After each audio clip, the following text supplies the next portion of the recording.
Last Friday in Nashville, Charlie and I stood in a crowd, shoulder to shoulder with strangers, waiting for the Marvelous Three to start.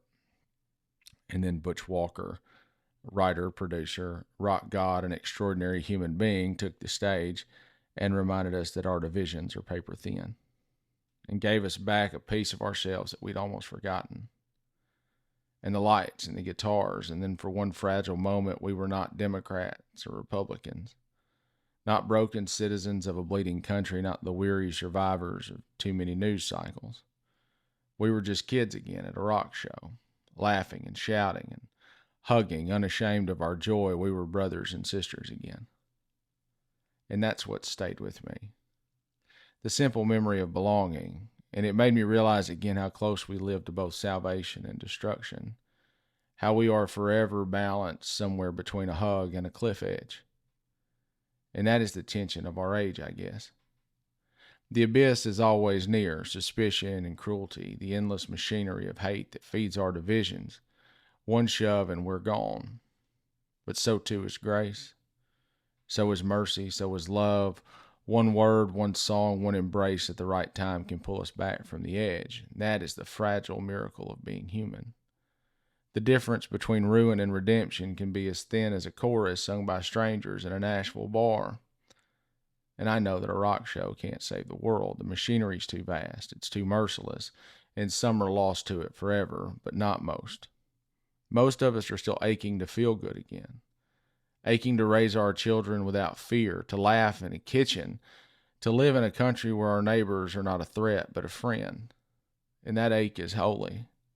That hunger for decency is sacred, and it is the marrow of who we are, the whisper of what we might still become. And that's why the teams they give us, the red and blue and left and right, the saved and the damned, are all lies. They were never our teams. Our allegiance is not to flags, but to each other, to the neighbor who helps steady a ladder and the stranger who lifts her voice with ours, to the countless nameless souls who keep showing up for one another in quiet ways that never make the news. That's our team. That's America at her best. Not fist-pounding podiums, not the empty theater of power, not the shouting of men who want to keep us divided. America at its best is a room full of strangers singing together until their voices give out. Now, I do want to believe that a rock and roll show can change the world. And it can't, but it can remind us, and remembrance is a seed. Remembrance is a spark that becomes a fire. And if we carry that moment into the world, into the grocery store, in the voting booth, into the homes where silence has replaced tenderness, and maybe we can carry it into the future somehow, into an America we've not yet built but are still longing for. Because the truth is, we are better than this. We are better than the insults and the cruelty and the suspicion carved into us like scars. We're better than the prepackaged outrage that consumes us and leaves us empty. The better angels of our nature are not dead. They are waiting, like actors in the wings, waiting for a cue, waiting for us to remember them. And I swear to you, on nights like the one in Nashville, when the music shakes the walls and strangers sing with each other without hesitation, I can hear them stirring. I can feel them breathing and begging us to rise. They are telling us that the curtain is not yet fallen, that the play is not yet finished, that the true story of America is not over.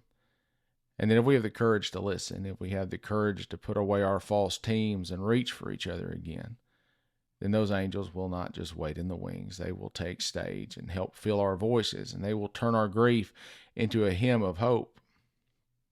And maybe, just maybe, the last act of this country will not be written in cruelty, but in love, not in suspicion, but in mercy, not in division, but in the trembling, defiant beauty of a people who remembered how to care for one another. Defiant still death.